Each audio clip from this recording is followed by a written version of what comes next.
कुरान की सबसे बड़ी प्रेडिक्शंस में से एक द ग्रेट रोमन एम्पायर के बारे में थी। जब सुपर पावर रोमन एम्पायर बिल्कुल खत्म होने वाली थी, उसी टाइम कुरान ने कहा कि नहीं, जंग रोमन एम्पायर ही जीतेगी। मक्का के एक गार में जिब्राइल अलैहिस्सलाम के मोहम्मद सल्लल्लाहु अलैहि वसल्लम को इकरा कहने के 8 साल पहले रोमन एम्पायर और पर्शियन एम्पायर, दो बड़ी सुपर पावर्स के दरमियान बहुत सख्त लड़ाई शुरू हो चुकी थी। ये ऐसे था कि आज अमेरिका और चाइना की फुल फ्लेज वॉर स्टार्ट हो जाए। इस जंग में पर्शियन एम्पायर ने रोमन एम्पायर को तबाह बर्बाद कर दिया था और पूरी दुनिया को ये लग रहा था कि रोमन एम्पायर, जो 1000 साल से दुनिया की सबसे बड़ी सुपर पावर थी, खत्म होने वाली है। और ये रोमन एम्पायर कोई छोटी चीज नहीं थी। आज तक पूरी दुनिया में उसी रोमन एम्पायर का बहुत बड़ा इन्फ्लुएंस है। ये वीडियो मैं बना रहा हूं जुलाई के महीने। पता है जुलाई को जुलाई क्यों कहते हैं? रोमन बादशाह जूलियस सीजर की वजह से, जो रोमन एम्पायर का पहला बड़ा बादशाह था। और जुलाई के बाद ऑफ कोर्स अगस्त आएगा, जो रोमन्स के दूसरे बड़े बादशाह ऑगस्टस के नाम पर रखा गया है।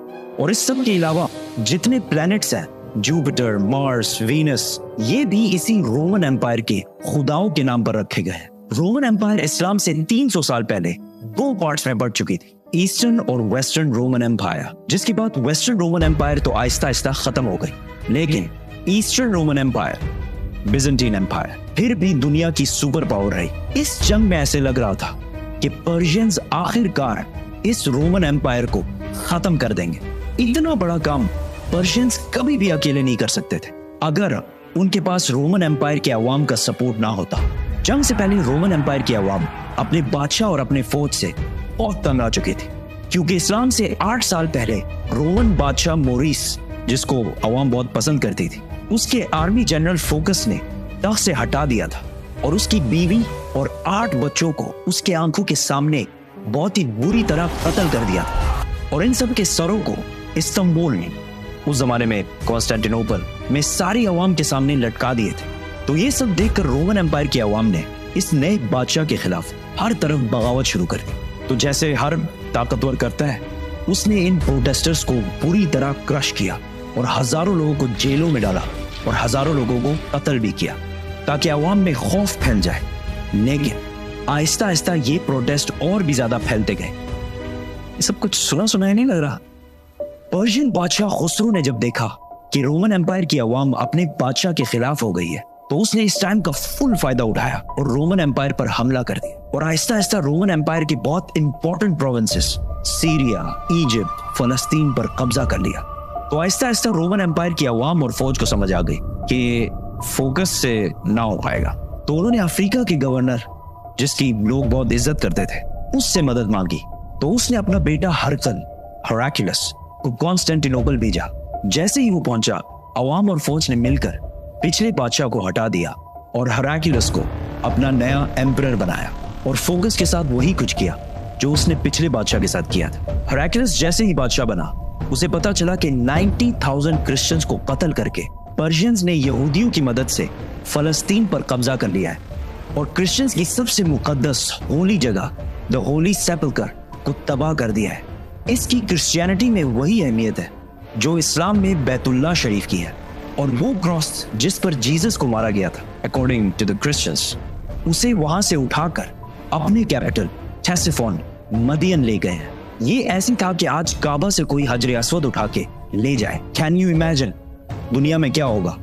इस जंग में रोमन्स किस लेवल तक हार चुके थे, इसका अंदाजा इस लेटर से होगा जो पर्शिया के बादशाह खुसरो ने रोमन एम्परर हेराक्लियस को लिखा था, जो आज तक बिल्कुल ठीक ठाक मौजूद है। फ्रॉम खुसरो, सब खुदाओं से बड़ा खुदा, master of the whole world, to Heraclius, मेरा एक छोटा सा गुलाम। तुम कहते हो तुम्हारा खुदा सबसे बड़ा है, तो किधर है वो खुदा? और उसने जेरूसलम को मुझसे बचाया क्यों नहीं? ये सब दो सुपर पावर्स के दरमियान इधर हो रहा था। लेकिन इससे बहुत दूर मक्का के गार में खुदा ने एक आदमी की तरफ अपना एक फरिश्ता भेजा और कहा, Muhammad, read. इस्लाम ने आते ही यहूदी और क्रिश्चियंस के सारे पैगंबरों को सही कहा, जिसकी वजह से पहले लोगों को लग रहा था कि इस्लाम एक नया रिलीजन नहीं बल्कि क्रिश्चियनिटी की ही एक ब्रांच है। तो मक्का वाले मुसलमानों को ताने देने लगे कि जिस तरह आग की इबादत करने वाले पर्शियंस ने रोमन एम्पायर को तबाह कर दिया है, उसी तरह तुम मुसलमानों को भी तबाह करेंगे। उस टाइम क्रिश्चियंस और मुसलमानों का एक ही हाल था और दोनों का इन हालात से निकलना इम्पॉसिबल लग रहा था। इतने टेंस और सख्त टाइम में अल्लाह ने कुरान के सूरह रोम में रोमन्स और मुसलमानों दोनों की कामयाबी की प्रेडिक्शन की। बिस्मिल्लाहिर्रहमानिर्रहीम। पास वाले मुल्क में रोमन्स डिफीट हो चुके हैं, लेकिन इस हार के कुछ ही साल बाद ये दोबारा कामयाब होंगे और वो दिन वो होगा जब अल्लाह की दी हुई फतह पर मुसलमान खुशियां मना रहे होंगे। इन आयत में दो प्रेडिक्शंस की गई हैं कि आज तो रोमन्स हार रहे हैं, लेकिन कुछ सालों बाद रोमन्स दोबारा कामयाब होंगे और उसी दिन मुसलमान भी अपनी कामयाबी का जश्न मना रहे होंगे। मक्का में सबने इन आयत का बहुत मजाक उड़ाया कि रोमन एम्पायर का बच जाना इम्पॉसिबल है, लेकिन हजरत अबू बकर रज़ियल्लाहु तआला अन्हु का इस्लाम के पहले दिनों में ही कुरान पर इतना यकीन था कि उन्होंने मक्का के एक काफिर से शर्त लगाई कि अगर रोमन्स 3 साल बाद कामयाब ना हुए तो मैं तुम्हें 10 ऊंट दूंगा, और अगर कामयाब हो गए तो उस टाइम तक इस्लाम में गैम्बलिंग और शर्त लगाना बैन नहीं हुआ था। जब रसूलुल्लाह सल्लल्लाहु अलैहि वसल्लम को इस शर्त का पता चला तो उन्होंने अबू बकर रज़ियल्लाहु तआला अन्हु से कहा कि इस शर्त में 3 साल का टाइम बढ़ाकर 10 साल कर दो और ऊंट 10 से बढ़ाकर 100 कर दो। उस काफिर ने ये टर्म्स आसानी से मान लिए क्योंकि रोमन्स का जीतना इम्पॉसिबल हो चुका था। ब्रिटिश हिस्टोरियन एडवर्ड डिबोन, जिसने रोमन एम्पायर पर 6 वॉल्यूम्स की किताब लिखी है, उसने भी लिखा है कि कुरान की इस प्रोफेसी का 7-8 साल के बाद भी पूरा होने का कोई चांस नहीं लग रहा था, क्योंकि पर्शियंस बिल्कुल रोमन एम्पायर की कैपिटल कॉन्स्टेंटिनोपल के पास पहुंच चुके थे और इसे चारों तरफ से घेर लिया था। बट कॉन्स्टेंटिनोपल को फतह करना इम्पॉसिबल था और इस वाकये के 900 साल बाद तक भी कॉन्स्टेंटिनोपल को कोई फतह नहीं कर सकता। आखिर इसे ऑटोमन एम्पायर उस्मानिया सल्तनत के सिर्फ 21 ईयर ओल्ड सुल्तान महमद ने कश्तिया पहाड़ों पर चढ़ाकर इसे फतह किया था। And I can't wait to tell that story, so subscribe. Constantinople जब हर तरफ से घेर लिया गया था तो हेराक्लियस ने पर्शियन बादशाह खुसरो को खत लिखा और उससे भीख मांगी कि तुम जो कहोगे हम करेंगे, सिर्फ हमें जिंदा रहने दो। लेकिन खुसरो ने कहा एक शर्त है, तुम्हें क्रिश्चियनिटी छोड़कर हमारे रिलीजन मतलब आग की इबादत करनी पड़ेगी। तो रोमन एम्परर हेराक्लियस अपनी कैपिटल कॉन्स्टेंटिनोपल को छोड़कर ब्लैक सी की तरफ से पर्शियन एम्पायर की नॉर्दर्न साइड पे आ गया और उसी टाइम रसूलुल्लाह सल्लल्लाहु अलैहि वसल्लम भी मक्का को छोड़कर मदीना हिजरत कर गए। यहाँ पर हेराक्लियस ने पोप से मदद मांगी और उसे कहा कि पर्शियंस मेरे खिलाफ नहीं है, ये क्रिश्चियनिटी के खिलाफ है। तो पोप ने पूरे यूरोप से पैसे जमा किए और हेराक्लियस को भेजे, जिससे हेराक्लियस ने पर्शियन एम्पायर की नॉर्दर्न साइड से एक सरप्राइज अटैक की तैयारी की और पर्शियंस पर फुल फोर्स के साथ हमला कर दी।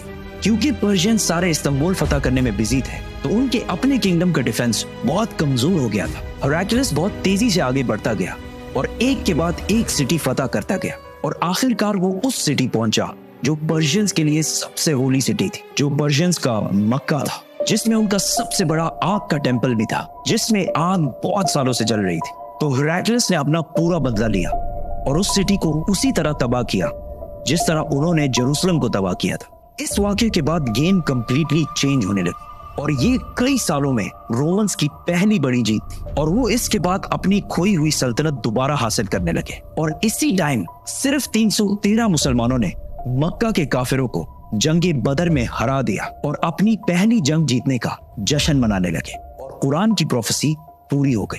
अबू बकर रज़ियल्लाहु तआला अन्हु ने जो शर्त लगाई थी वो जीत गए और मक्का के उस बंदे ने उसे 100 ऊंट दिए। लेकिन उस टाइम इस्लाम में गैम्बलिंग और शर्त लगाना हराम हो चुका था। तो रसूलुल्लाह सल्लल्लाहु अलैहि वसल्लम ने कहा कि ये 100 के 100 ऊंट गरीबों में बांट दो। हेराक्लियस आगे बढ़ता गया और आखिर पर्शिया के कैपिटल टेसिफोन मदियन को चारों तरफ से घेर लिया।